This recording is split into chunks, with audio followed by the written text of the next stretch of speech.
I want my hormones. Yeah.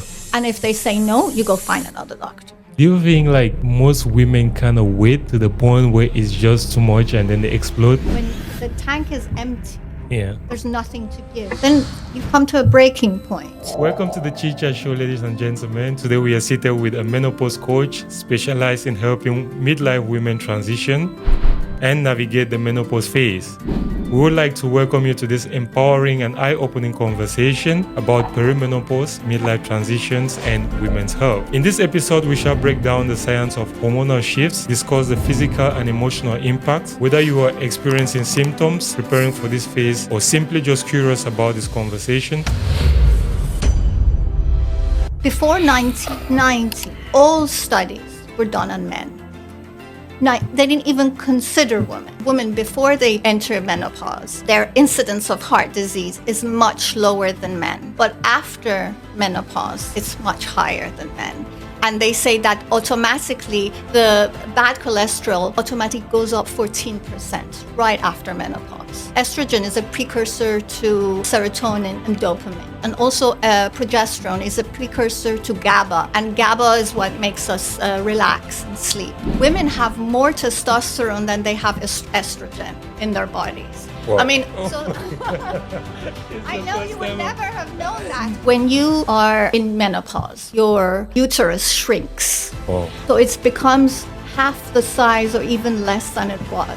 And also estrogen is a lubricant. When we don't get estrogen, we get dried up down there, everything shrinks. Yeah. So then sex becomes extremely difficult and painful. Another fact I have to tell you, it's really interesting about women's reproductive system.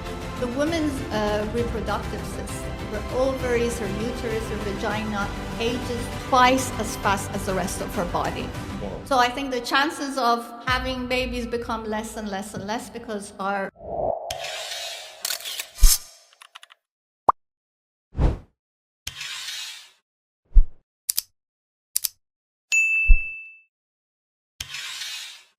By the way, to all our male audience, you have to watch this too because our women need support and all men need to understand what's happening to midlife women, both internally and externally, so we can help make this phase of their life less stressful. That said, thanks for coming, Simona.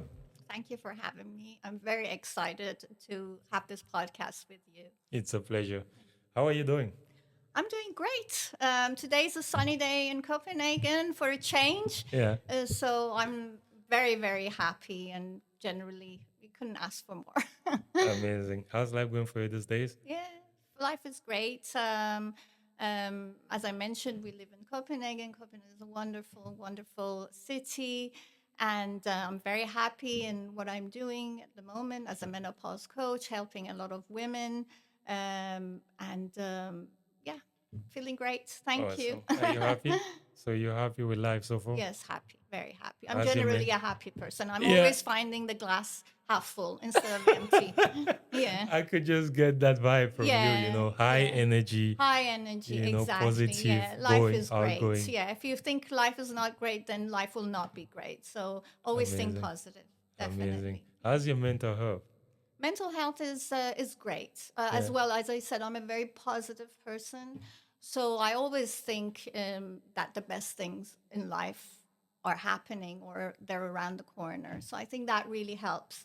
Of course, this life sometimes gets tough, and in my life has not been that easy. But I always have this philosophy that if something doesn't break you, it makes you stronger. Yeah. So I learned from that, and I always try and be positive in my outlook towards life. So I think I think I got that under control, the mental part. Yeah. Just for context regarding the topic, we shall be discussing, Simona, about menopause, right? So, do you mind telling us how old you are? If you have children, how old are they? What's your relationship status like? Just so people can have a context of what we're Yes, discussing with them. definitely. Yeah. So I'm 55 years old, so way into my menopause years. Yeah. And I've got married to a wonderful man, my husband who's Danish, and I have two children. My son, he's 15 years old, and my daughter, she's 19 years old. Amazing.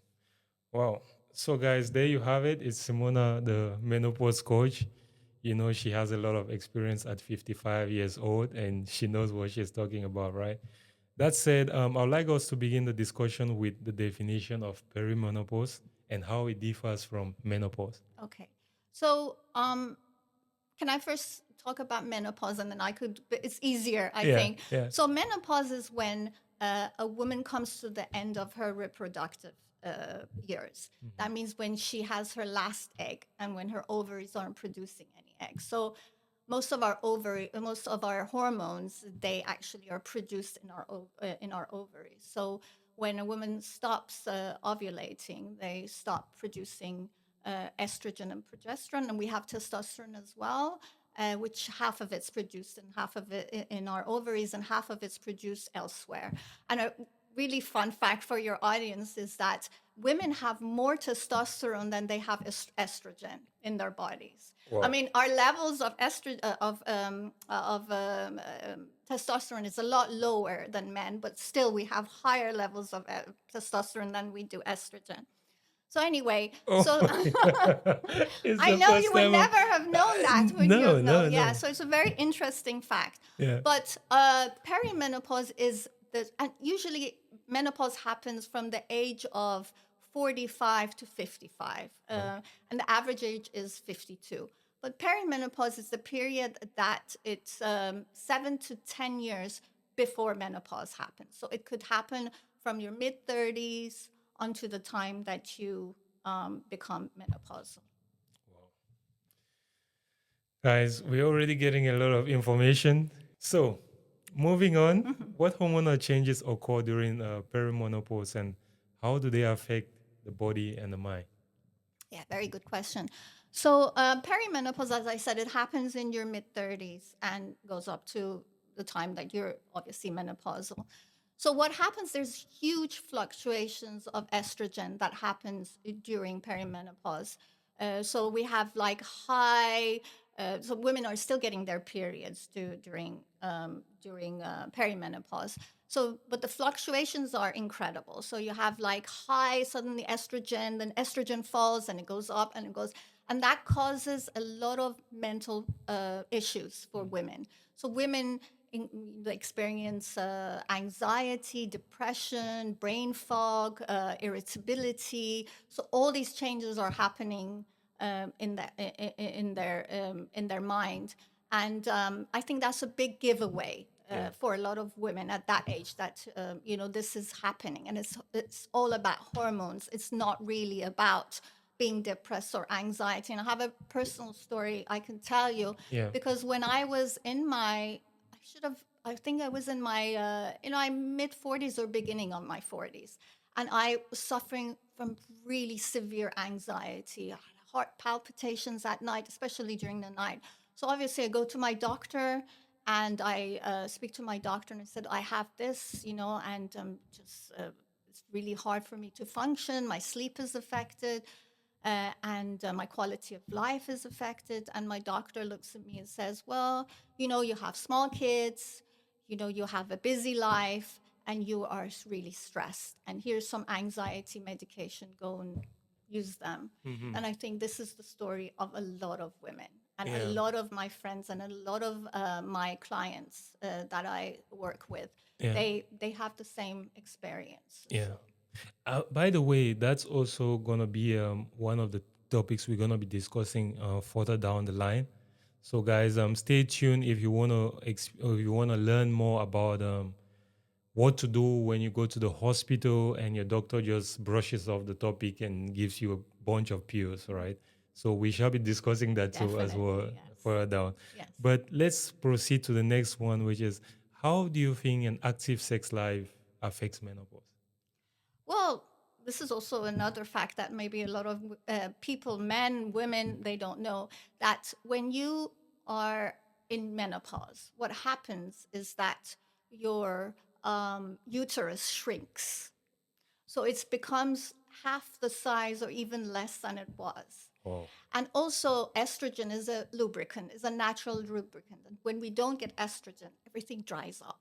So we get dried up down there, everything shrinks. Yeah. So then sex becomes extremely, extremely difficult and painful for a lot of women. Wow. And I think, as you said, for your male audience, if they're watching, I think they take it very personally. If a woman doesn't feel like having sex with their husband, with their partner, they think, well, your partner doesn't desire you, they're cheating or something. Why don't they want me, Yeah. sexually? And that's really because the woman is really suffering in terms of having sex with somebody physically. It's very painful. Wow. This is eye-opening, guys. Like Yeah. I told you in the introduction, there's a lot to learn in this topic. Yeah. For the men, right, and for the women as well who already know it. We understand it's a tough topic to discuss about. In certain cultures and areas where we grew up. Definitely, yes. But we're talking about it on this podcast today, and Simona is here to give us the facts. So, guys, what you just said there is pretty interesting, for the men to understand, like, hey, it's not like the woman is cheating or she doesn't want to have sex or she doesn't find me attractive Yes. and they start seeking for other means. Yeah. So that's But really also, great. on top of that, if you think a woman has depression, and she's not feeling great about her body, and also during menopause and premenopause, women gain weight. They gain weight around their midriff, so their body composition changes. So they don't really feel great about their bodies. Yeah. And so that's also another side to it, that they don't really want to engage in sexual relations with their husband because they're not feeling great about themselves. Let me see. Awesome. So is menopause the best phase for women to? So from what we have discussed, the question was supposed to be: is menopause the best phase for women to experience sexual pleasure, considering the chances of pregnancy are low, right? Yeah. But from what Well, you have just non-existent. Well, no, menopause, because you're not ovulating anymore. So then yeah, that's a great time, because in a way there's not gonna be any chances. But during premenopause, of course, because the woman is still ovulating and there's still a chance. Not high. Another fact I have to tell you, it's really interesting about women's reproductive system. The woman's reproductive system, her ovaries, her uterus, her vagina, ages twice as fast as the rest of her body. wow, So when a woman is born, she's born with 1,000,000 eggs. yeah, By the time she's in her 30s, she only has 10% of her eggs left. So that's why I'm telling your audience, well, if you want to have babies, you have to get on with it. And then by the time they're in their 40s, only 3% of their eggs left. So I think the chances of having babies become less and less and less, because our reproductive system ages very, very, very dramatically. yeah.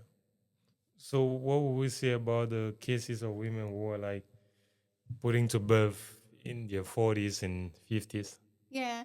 Well, I mean, I had my kid. Well, I had my last child when I was 39. But I mean, it's possible. I'm not saying it's an impossibility, but the chances are less, because if in your 40s you're producing only 3 to 4% of eggs, Yeah. there's not really So much the timing chance. has to be perfect. The timing really, I mean, in your 30s, when you think even the chances are only 10%, you have 10% of the eggs that you were born with. You don't, and then that's why so many women are going down the route of IVF, Yeah. because they're leaving it too late. But on top of that, there's all these chemicals and all these other things that are disrupting the woman's reproductive system.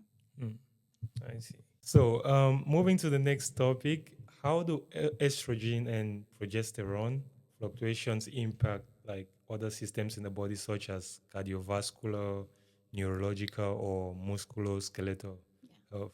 Yeah, very good question.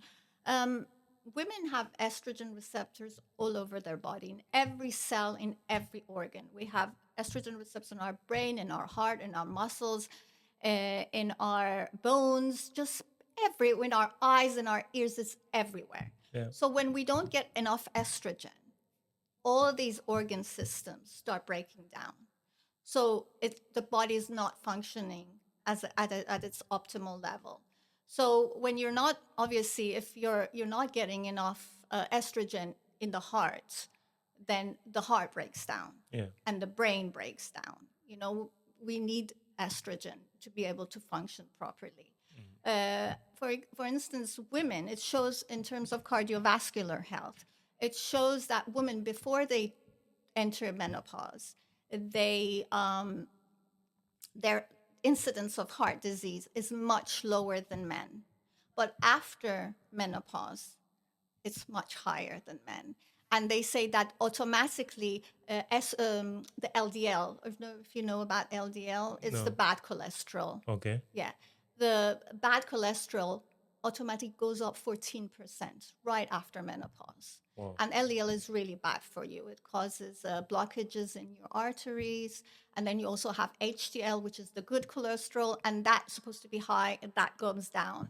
So it really affects the heart. Yeah. And in terms of the brain, estrogen and progesterone are, estrogen is a precursor to serotonin and dopamine. Have you heard of those hormones? Yeah. They're really good they're happy hormones. They're Exactly. hormones that make Yeah. us feel happy, You energized. probably have a lot of those. I do. Yeah.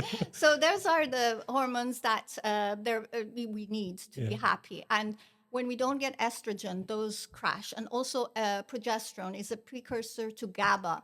And GABA is what makes us relax and sleep. And so we don't get that. So then our brain gets affected.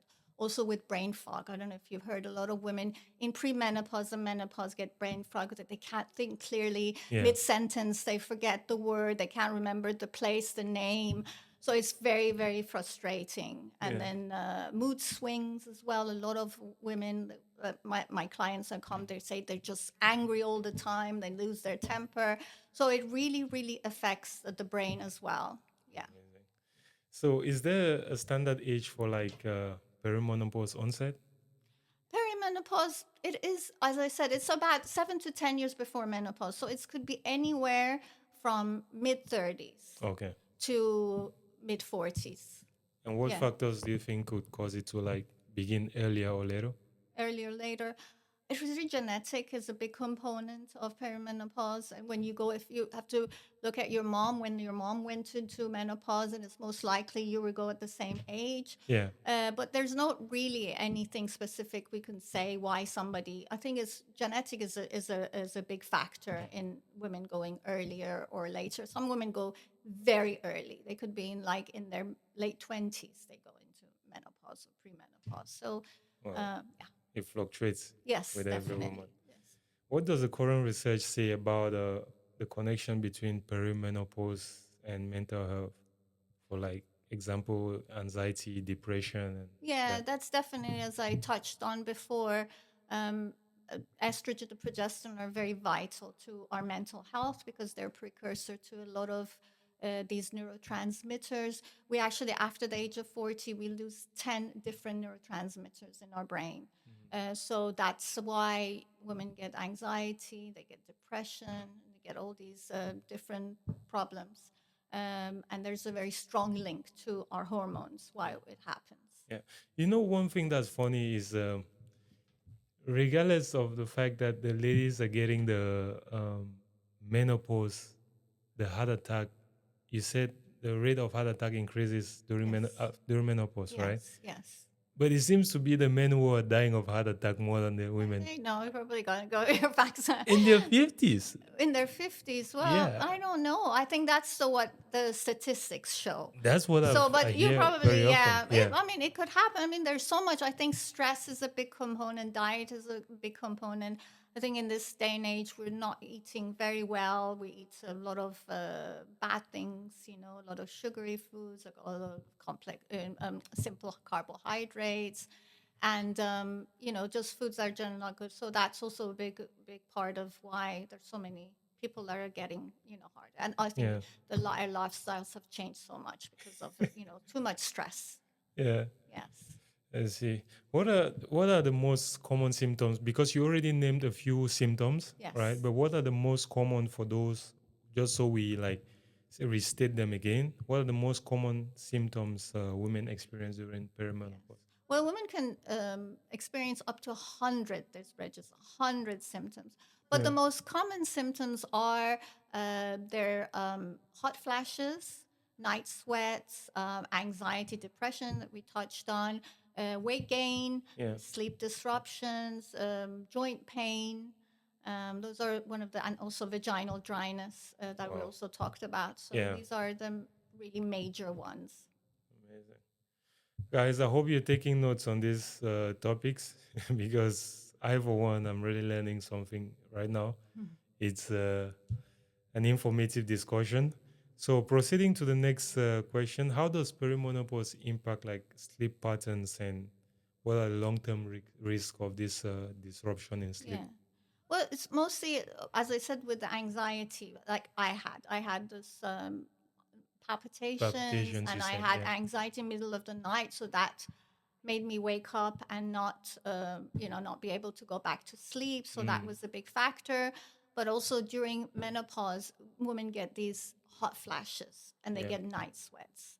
So when you are in the middle of the night and you're getting a night, you suddenly, I don't know, you probably wouldn't know what the feeling is like, but it's like suddenly this sort of heat comes all over you Yeah. and you start sweating, Yeah. like the whole bed sheet You're kicking the gets, blanket to the yeah, side. and it's completely, gets soaked in sweat. And Yeah. then after that, right after, you can get like shivers, like start shaking. So all these things that happen, it and ends up that a woman can't get proper sleep. It disrupts their sleep. And then when I think sleep is one of the most important things that a human being has to have a proper sleep, Yeah. because it affects and impacts so much of your health, different Exactly. areas of your health. Yeah. What role does nutrition play in managing perimenopause symptoms? Nutrition is a big component because we women don't know, because when you're in your 20s 30s you could eat whatever and you're going to be still fine. Yeah, You're not going to right. gain the weight. You have great metabolism. You burn everything off. But then when you get older and when you get into your menopause years, it completely changes. And a lot of women say, oh, I'm just eating nothing, but still I'm gaining the weight. So you have to know, I think women, and that's why coaches are very valuable in this period, because they know exactly what works. Because a lot of women are confused. They think, well, if they're going to diet, crash diet, and they're not eating anything, they will, lose the weight. But that's not at all the case. So diet is incredibly important. I really recommend that women have fiber. Fiber is extremely important because it not only feeds your gut microbiome. I don't know if you've heard about gut microbiome. It's all the bacteria that live within your gut. Yeah. So that only feeds that, but also it keeps you satiated for Okay. longer. Okay. So when you have fiber, then you don't feel as hungry. So you don't reach out to eat all the sugary and all the crap, that's out there. So that's a big component. Yeah. And another thing is protein. Protein is very, very important for women because protein helps us build muscle, and we need muscle in later years. We need to be strong because also when you have more muscle, you have more bone. Your bone is in better quality bone, and that's another factor. Maybe we talk about this later, the osteoporosis, when the woman's bones become weaker. Yeah. So I think protein, fiber, they're really, really, and whole foods. I really recommend that people eat organic whole foods if they can, and cut out all the sugary and, simple carbohydrates out of their diets. What are some examples of these healthy fibers? Fiber. Well, fiber, we come from, for instance, avocado has great fats, but it also has fiber. Also, green leafy vegetables like broccoli has fiber. Yeah. Whole bread, grain bread, that has fiber. Yeah. What else? Seeds, nuts and seeds. Okay. They have also fiber in them. Amazing. Yeah. Wow. And talking about these carbs, right? Because you're saying basically the women should keep the carbs on the low, basically. Would that be better? Or Well, should they just like also eat carbs in their no, food? carbs are Because very important because Yeah, fiber right. is carbs. So, Yeah.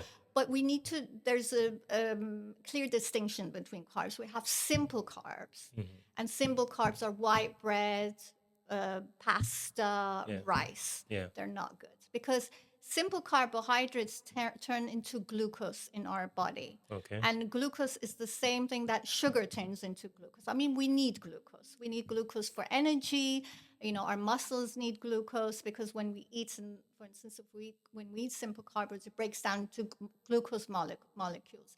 And these glucose molecules get absorbed by the liver, by cells, and by muscle. So we need glucose. But when we have too much glucose, that's not good. Yeah. Because what happens, we become more insulin resistant, our blood sugar level goes up and we start gaining more fat because when there's no more oral glucose gets stored in our cells as glycogen. Yeah. So when our glycogen stores become Depleted, filled up, yeah. then it becomes a problem because then you store it as fat. But sorry, back to this for interrupting. But that's simple carbohydrates. But complex carbohydrates like fiber are really, really good for you. Okay. So I recommend eating those. So, guys, you get the difference right there. She is saying complex carbohydrates are better than the simple ones. Yes, definitely. Right? Because I think that's where people get it wrong. Because also, like on the videos, we shall be reacting to some videos further on in the podcast. What some people are doing is they're avoiding carbs totally.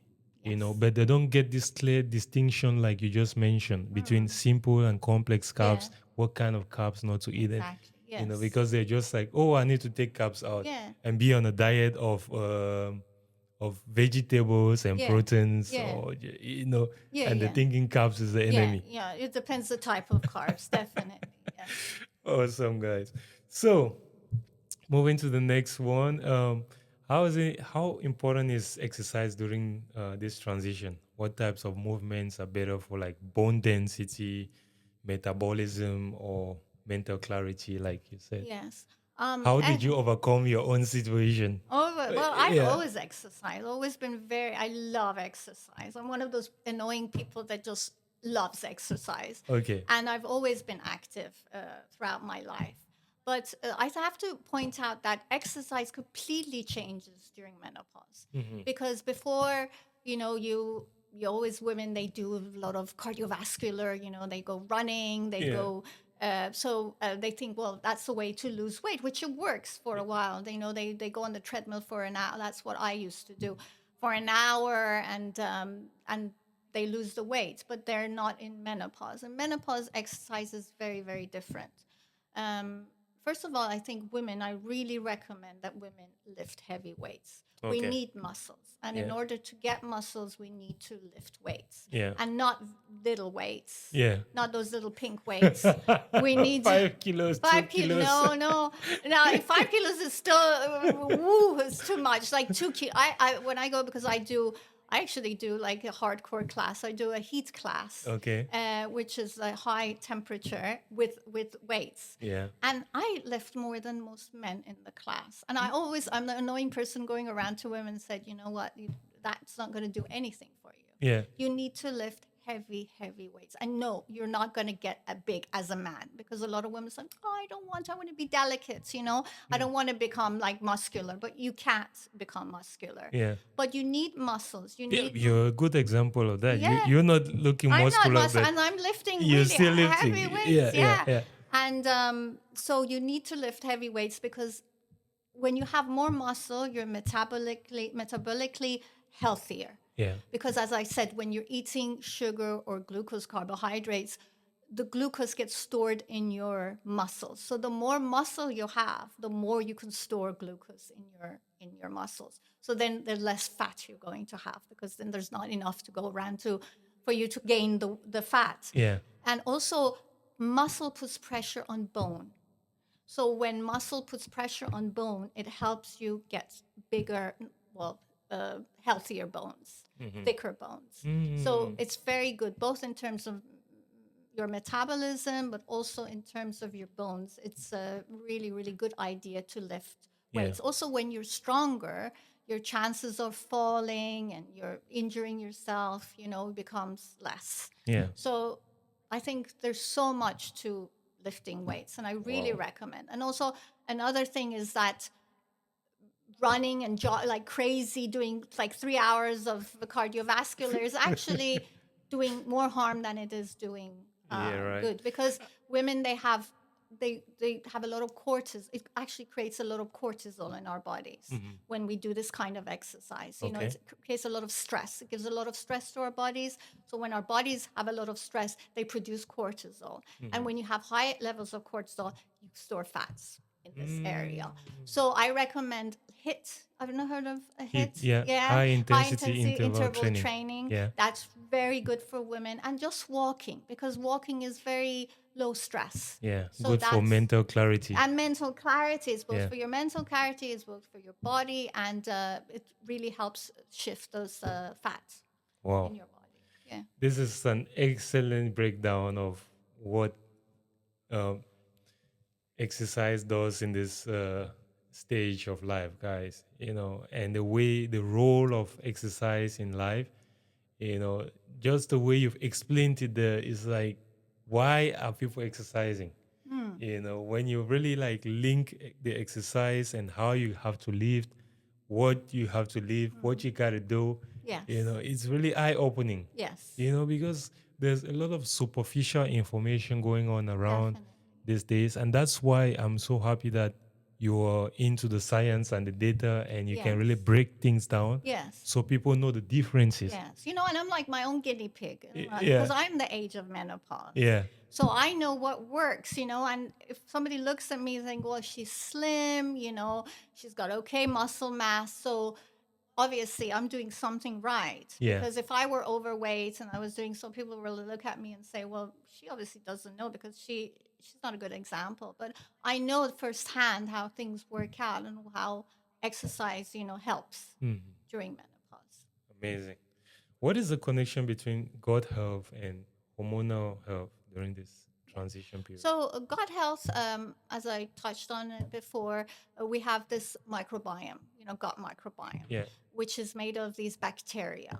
And we want to have a huge population of bacteria in our gut. We want to have different variety in our gut. The more variety of bacteria and you know we have in our guts, the healthier we are. Okay. So when a woman is younger, you know, that population of bacteria is very varied, you know, and but as they age, it becomes less and less.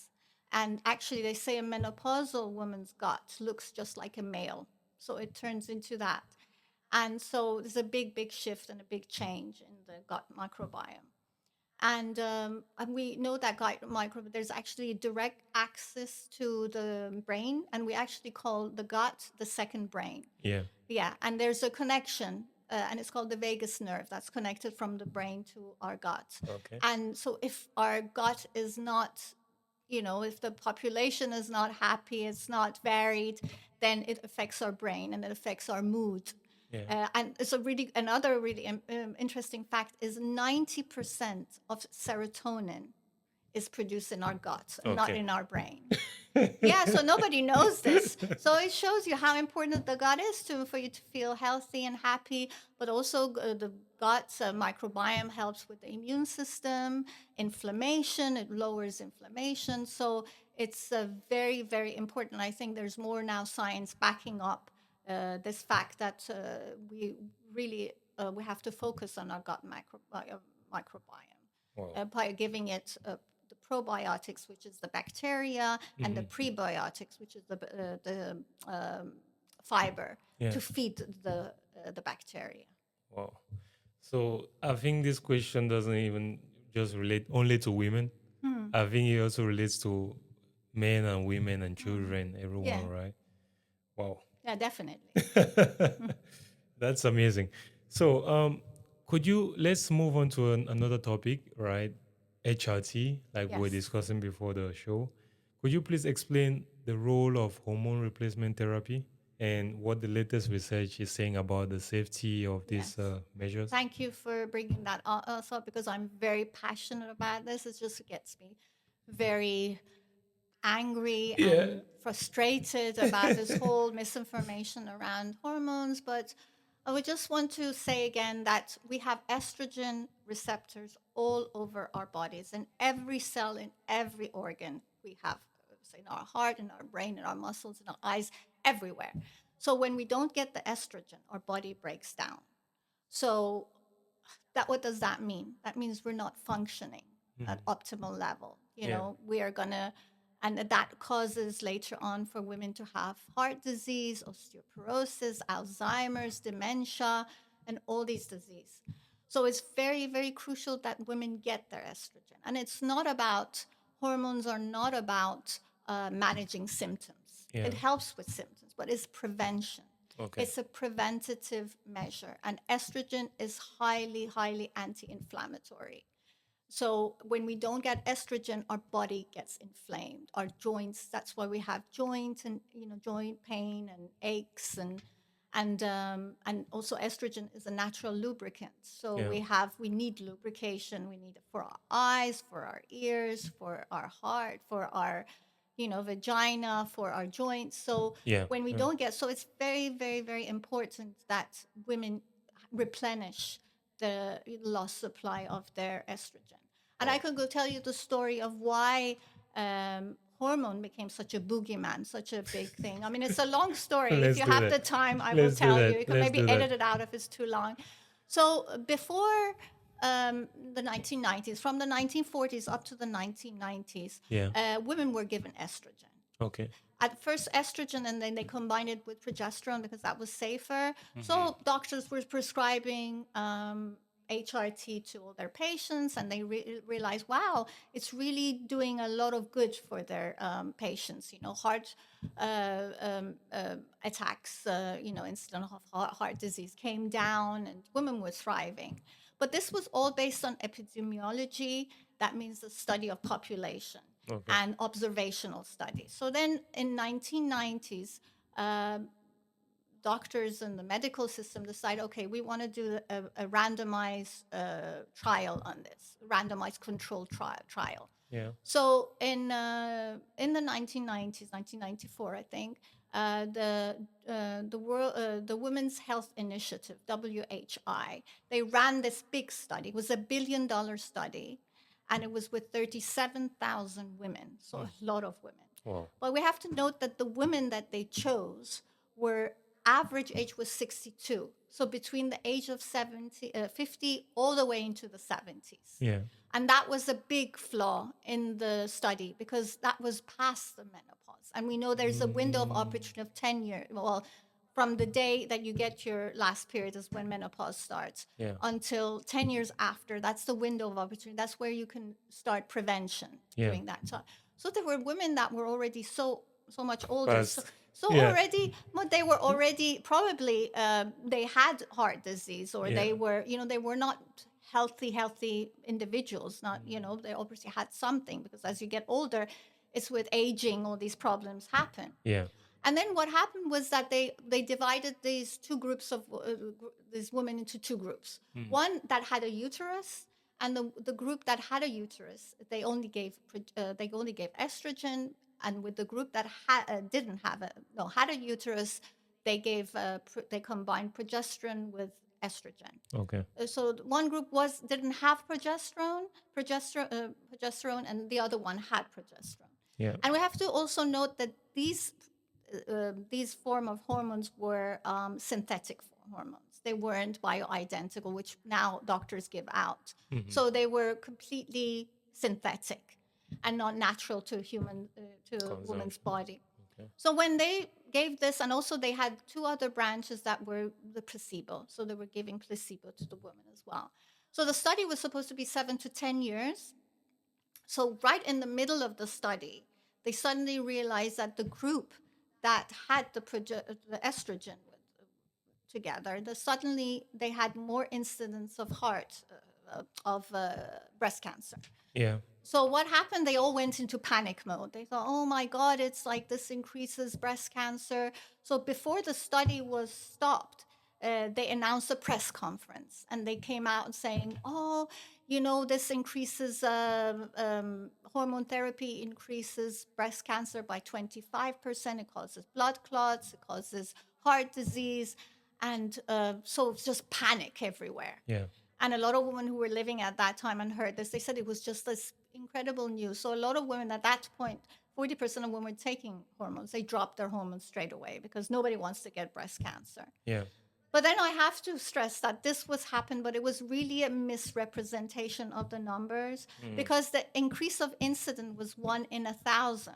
So 1 in 1,000 is 0.1%. So that's not a huge increase. And also, they never mentioned, which is really gets me angry about this, the women that only were taking estrogen, they had a decrease of 25% in breast cancer. So it was obviously the progesterone that was causing the problem. And the progesterone was synthetic. And now we don't give synthetic, we give bioidentical hormones.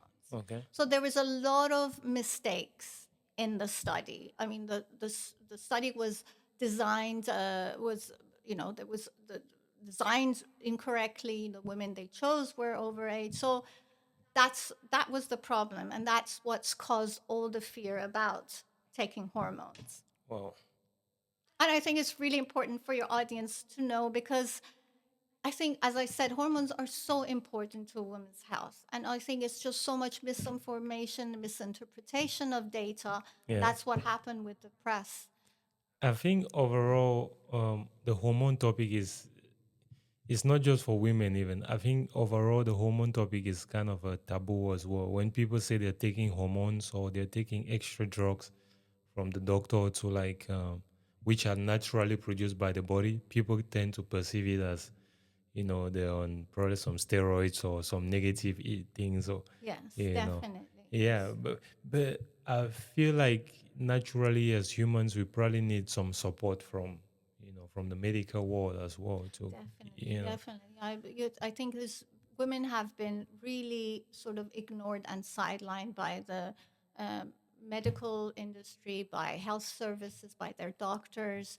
And I'll just give you some numbers, for instance, that you can just, it really is mind-boggling. Yeah. We have half of the population of the Earth is female, actually 51%, so Yeah. over half the population. Yeah. And in 2026, over 1.3 billion women will be going into menopause. Yeah. And if a woman lives long enough, which they probably do, they will spend 40% of their lifetime in menopause. So that's Yeah. a big stretch of life. Yeah. And yet, with all these numbers that I gave you, less than 1% of the global health funding goes towards menopause. And in the United States, the National Institute of Health, the NIH, spends about 11% on women's health issues and less than, again, 1% on menopause. And we're like half of the population, and every single woman will be going through menopause. Yeah. So it's very, very little, less than 1%. And also in doctors, when they go to medical school, spend less than 1 hour being taught about menopause, less than 1 hour dedicated to menopause. I think even at that, let's not even begin at that point of doctors, even going back to school and high school and college, because I feel like the formative years from 0 to 7, that's when certain topics have to be talked about, And during those ages, I feel like if you do express certain thing as a norm, then people don't think it's a taboo later on. Exactly, yeah. Right? So I think if it's at the higher level being neglected, it's because it had already been neglected from the down. Exactly. And I think menopause is so strongly linked to aging, And in this society where we value youth and we value beauty, so much, a lot of women don't want to be associated with aging. They want to always feel youthful. They want to be considered sexy and viable and vital and energetic. Mm-hmm. So that's the last thing women want to. And that's why it's not really spoken about enough. Yeah. So you kind of mentioned some non-hormonal treatment options, for managing these symptoms such as exercise, nutrition, which we already talked about earlier. How do they compare in efficacy to HRT? Well, I mean, HRT is a different thing. I think we definitely need hormones because we're not going to get hormones just by exercising but that really helps. And I always think HRT is not a silver bullet.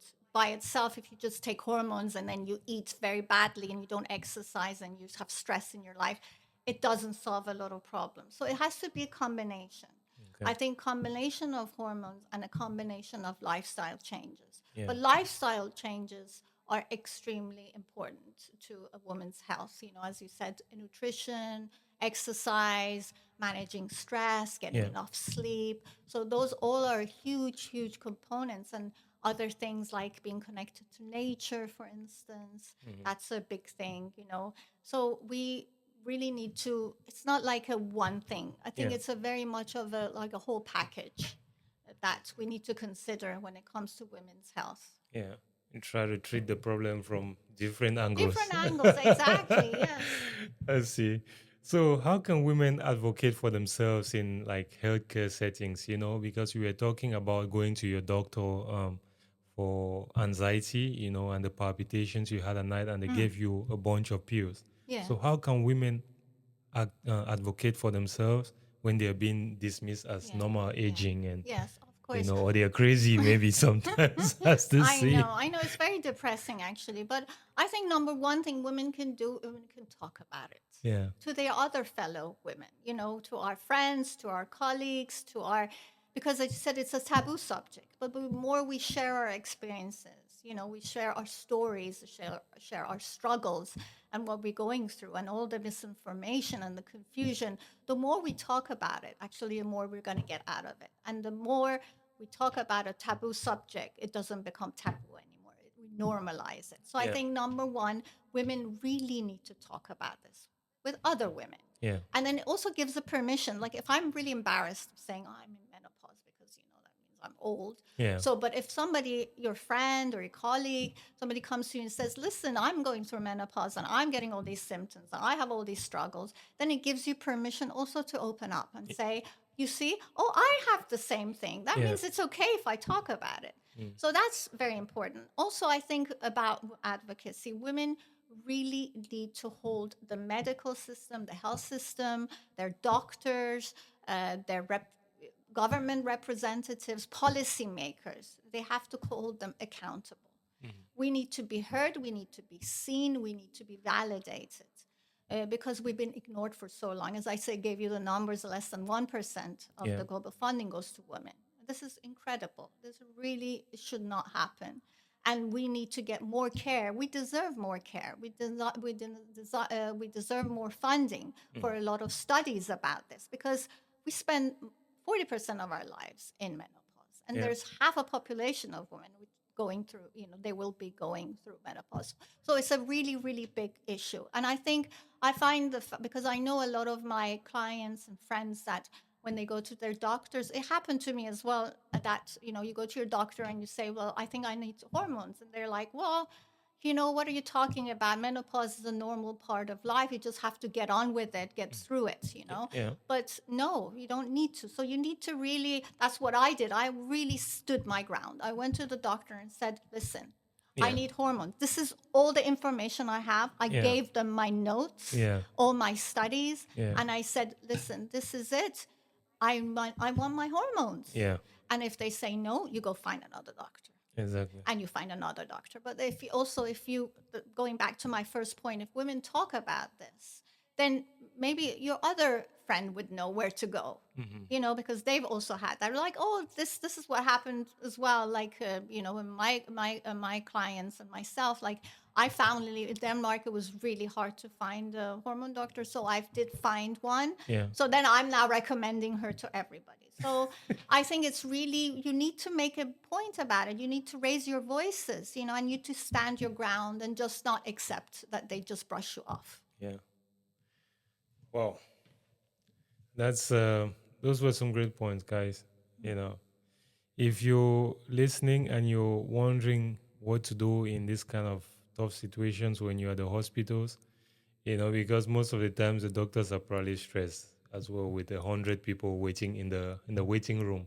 They're just like dishing out. They don't, and it's not the doctor's fault, so I don't want to villainize the doctors because, doctors get very little,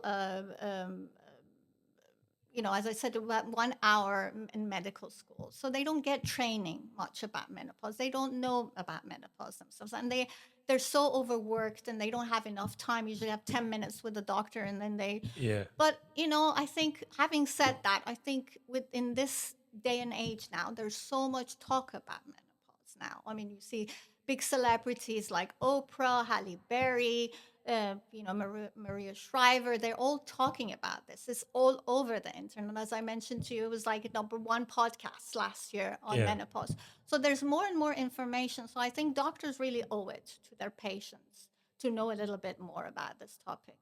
Amazing. What role does functional medicine play in addressing perimenopause compared to traditional medicine? Well, I think definitely for mental issues, because I think in perimenopause, women haven't reached, they don't really experience hot flashes and all the symptoms. The early symptoms it's the anxiety and the brain fog. Yeah. So it's all the things of the mental health. So I think antidepressants are not, or anti-anxieties are not the answer to your question. Yeah. It's basically going on hormones. Okay. So they need to talk to their doctor. As I said, you have to stand up for yourself, say, no, I'm not going to take this because it's first of all, I mean, SSRIs, antidepressant, anti-anxiety medicine could be quite addictive. They have side effects. And if it doesn't not going to treat the problem, then what's the point of taking them? So they need to emphasize that they are premenopausal, they're this age, and it's their hormones. So there may be demand for a test, a hormone test, blood test, so they can assess their hormone levels. Okay. Yeah. Wow. Do you have like any specific scientific explanation as why women gain weight or fat around their midsection and hips? Yes. Well, during men- I think that's one of the biggest problems that women. I mean, I think night, sweats, and those are all. But I think that's the most distressing part Yeah. is that the women, they gain the weight.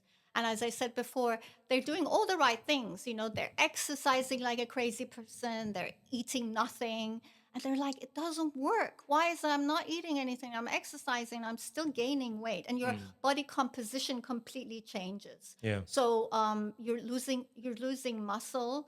And actually, women, they start with losing muscle at the rate of 3 to 5% from their 30s. And by the time they're 70, they've lost 50% of their muscle. So we're losing muscle at an alarming rate. So we lose our muscles. So metabolically, we're not doing that great. So we're not burning enough fat. And then we're storing this fat around our abdomen, which is called visceral fat.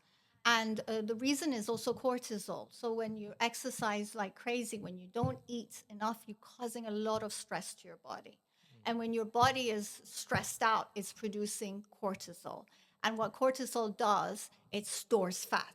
It's like, your body is in danger. Something is happening. You're not getting enough food. We need to store fat for a rainy day, Yeah. So then they're doing all this. They're actually, the worse it gets, because then they're storing more and more and more fat around, and they're not lifting enough weights. As I said, we need muscles to be metabolically more healthy, and the fat goes, the glucose goes in your muscles, so then you don't store it as fat.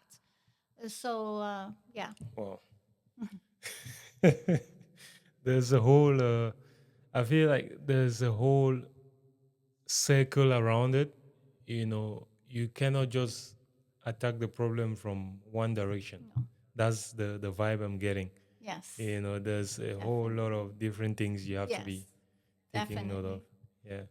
Now that we know that it's common to like gain weight around these areas, the midsection, what about those people who have tried all of these things you're saying and it's still not working? Is surgery the best option? No, absolutely not. Yeah. Because you're gonna. Well, I'm not sure exactly scientifically when you get rid of the fat cells. I don't think the fat cells, they come back again. But then you get the fat cells somewhere else, if you take it out. But that's definitely, surgery is got its own complication. It's risky. So I don't recommend. There's definitely ways you can do this. I've seen miracles happen. I've just had a client who's losing, she's been on GLP-1s. You know what GLP-1s What's are? that? They are those medication now women are taking to lose weight, like Okay. Manjaro, Yeah. Ozempic, Yeah, I've heard of Yes. Ozempic, yeah. Yes. So there's a lot of women they're using this to lose weight. And I have a client at the moment who was using it, but with my system, what I'm teaching her, she's losing more weight than she is on the GLP-1s. Wow. So it's definitely, we need to shift the paradigm. We need to change the way we think about this and approach, weight loss.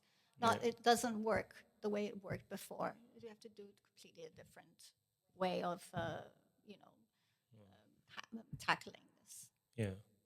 And how do you think, what is the role of culture and race and geography when it comes to, the perception of menopause? Yeah, I think it's everywhere. It's not like particularly like in Asia or Africa or anywhere. I think I'm not sure about Africa whether they talk about it more. Maybe there's No. more of a sense of community. Maybe women talk about this. I mean, I don't No. really know, so I don't want to generalize. But I mean, from where I've lived, really different continents. I lived many countries, and I've seen the same.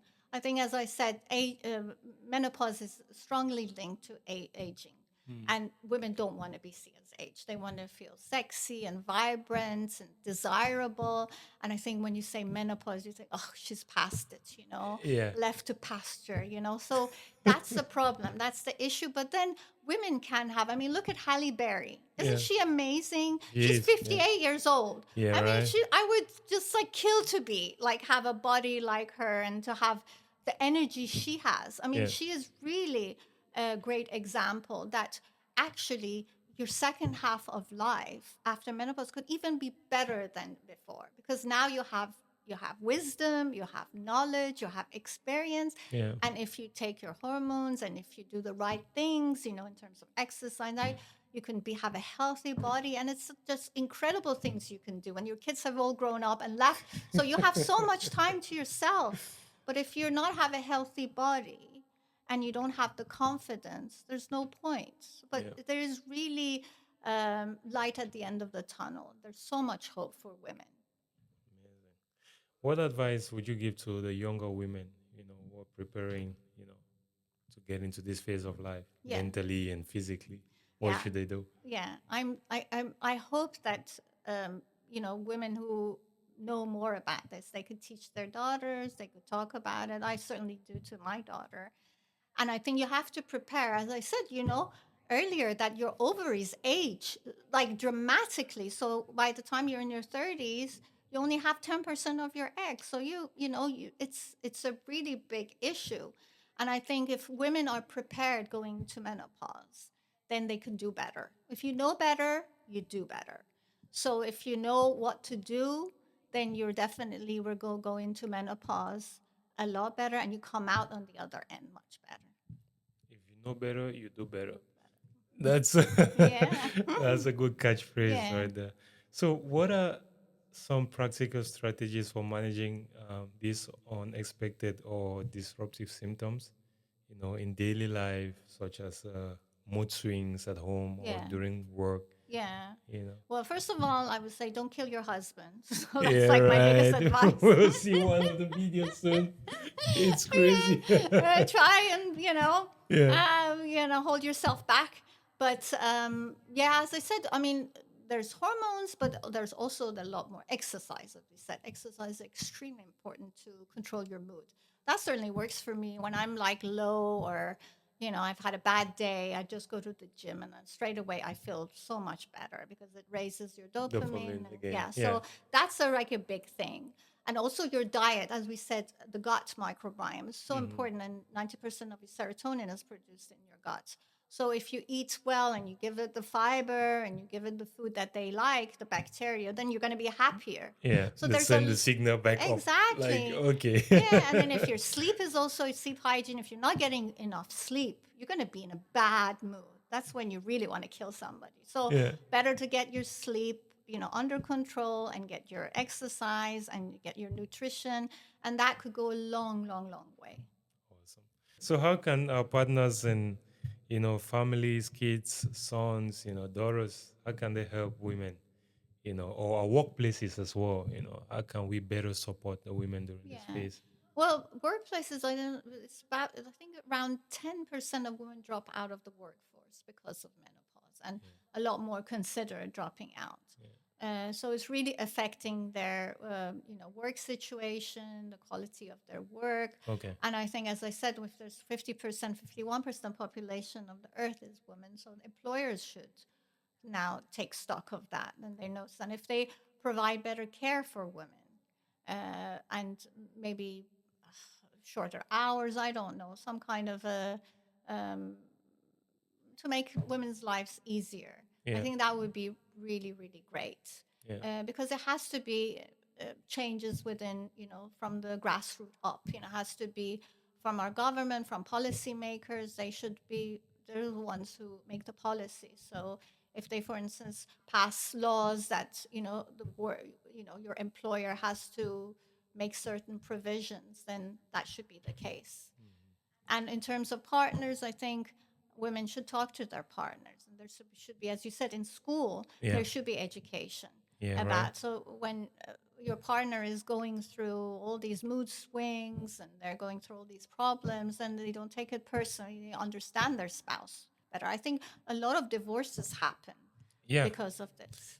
One of the videos that we're gonna be reacting to is talking about divorce during menopause. Yeah, yeah. And I feel like one thing we also didn't learn during school was we did human biology, Yes. and we learned about biology and all of that, but we didn't talk about menopause, not even one time. No, I no. don't remember any point in biology where we learned in high school that at this point in time the woman goes. We just know what the definition of menopause was, Yes.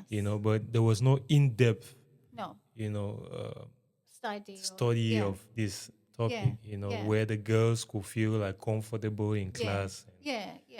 I think that's definitely a really good point you're raising there. Yes. It's so sad.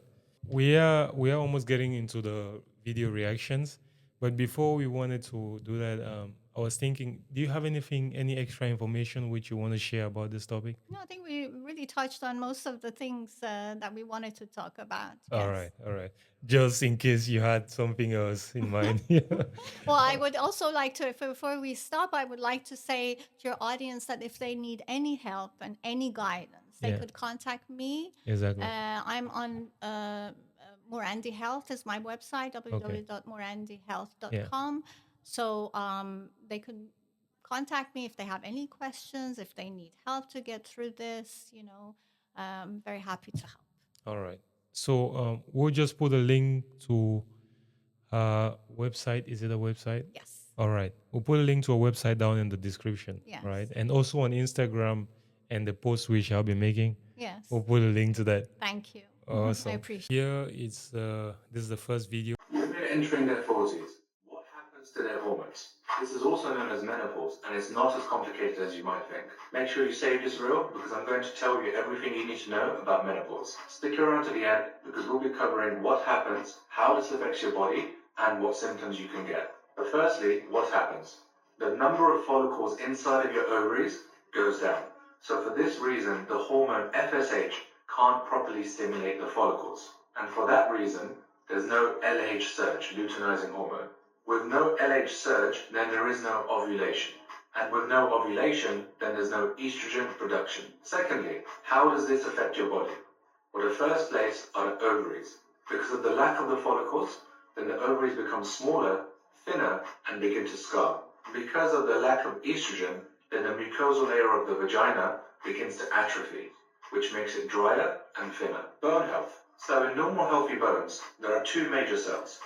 I like the way he break it down, Mm-hmm. with the scientific explanations as to why things are happening, Yeah. not just a superficial, like this is happening, so this and that. I mean, with and that. bones is interesting. I mean, he wrote a lot of medical terms, and sometimes it's interesting to know that we're breaking down bone at the same time that we're building bone. Yeah. He used the scientific terminology, but the rate is usually the same. Like as quickly as we break, we make bone.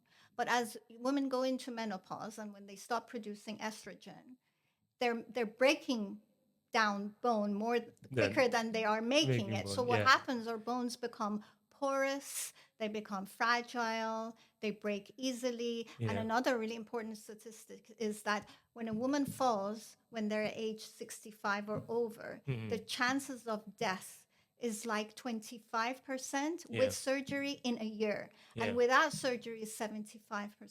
Wow. So it's really important that we keep our bones healthy. Your body's going to keep storing fat in your belly, in your hips, and all those trouble areas, even if you're in perimenopause or menopause, until you stop doing these things. I'm Coach Peri, the holistic coach. I've helped hundreds and hundreds of women transform, even after trying everything else out there. And let me be real with you. The old method, traditional approaches just don't work anymore, especially with this phase of your life. So if you're in perimenopause or menopause, and you're still trying to cut your carb, do a shit ton of cardio, skip all your meal, eat 500 to 1200 calories, you're not in fat burning mode. You are in hormonal and metabolic chaos. Here's what I It's exactly what I said. Yeah, right. Yes, exactly. That's what I was just like listening to this part, and I was because you're like, just creating Simona more cortisol. Yeah. And when you're in cortisol, that's because your body's under so much stress. Yeah. That the more cortisol you have, the more it holds on to the fat. Exactly. And people with less information, they think they're probably doing the right thing by spending hours on but it worked for cardio. them when you're in your 20s, 30s. It works, Yeah. but it doesn't work anymore because your body has changed. That's it. 70% of divorces that happen over 40 are initiated by women. Okay, why is that? Well, as she loses these hormones, there are so many brain changes that are happening. And because she doesn't understand herself, she thinks it's your problem. She thinks it's her teenage kid's problems. She thinks it's her aging parents' problem. She thinks it's work's problem.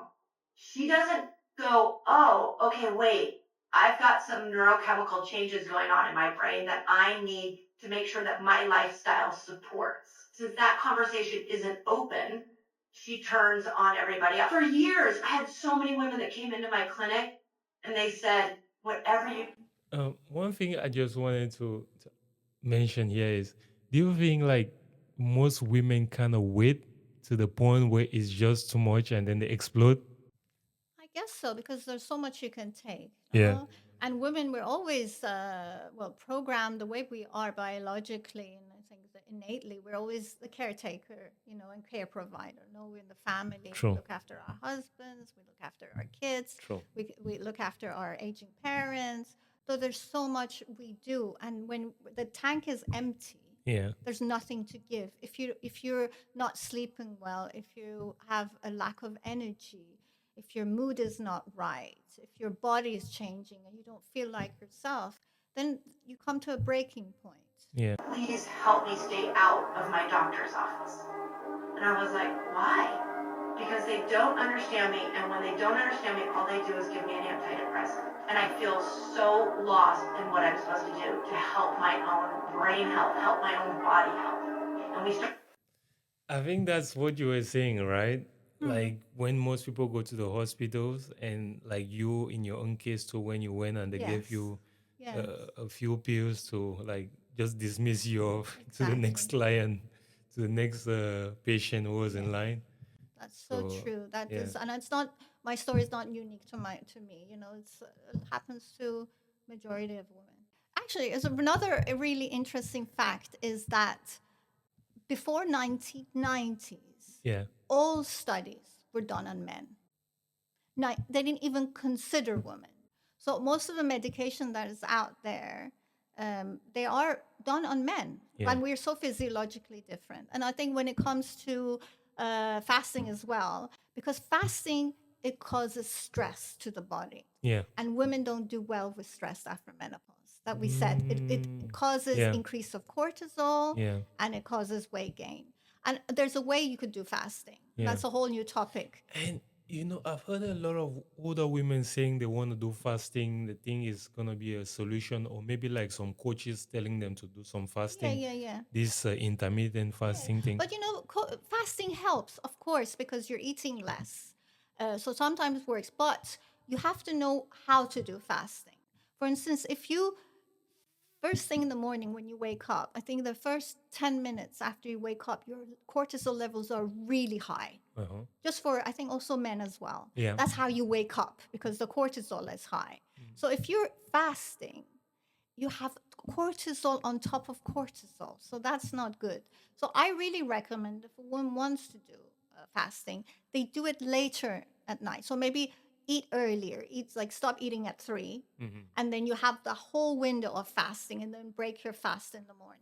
And another problem I have with fasting is, as I said, we need protein. Yeah. And if you're eating one meal a day, you can't get so much protein in one Yeah. meal. Yeah. And then when you lose muscle, as she mentioned, Yeah. it affects your metabolism. Not And when unless you take some supplements, right? What kind of supplements should women take at this age? Yeah, that's a Like good question. collagen Yeah, or well, collagen for protein sure. shakes or Yeah, collagen is for sure, because collagen is very good for our joint. I mean, a lot of women, they take it for their skin health, Yeah. to look younger, but I think it's for the joints. It's Yeah. very, very important. But I also recommend omega-3s. Omega-3s are really, really important that women take. Yeah. Vitamin D, which was now after COVID, a lot of people, they understood how important it was.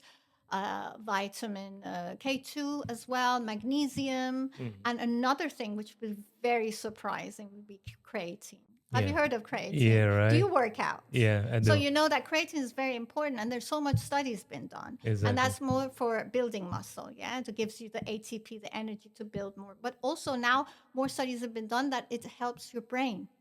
Okay. So it's really good for your cognition. Yeah. And for women, especially in menopause, they have the brain fog, whatever. It really helps with your brain, your memory. And one thing I also wanted to mention is what we just talked about. I feel like most people do it the other way around. You know, they fast from morning till 12, and then they eat from 12 to 8, and then they do some snacks between that period Yeah, up to yeah. 10, and then, Yeah. so they're doing it completely the other way around. Yeah. And I said fasting really works for men. Yeah. Men do amazing exercising in a fasted state. Yeah. And they feel so much better, and they can build muscle in a fasted state, but it doesn't work for women the same way. Just a funny, crazy one. I don't give a good gosh darn what you Oh, geez, honey, I'm sorry. Don't panic. You know what to do.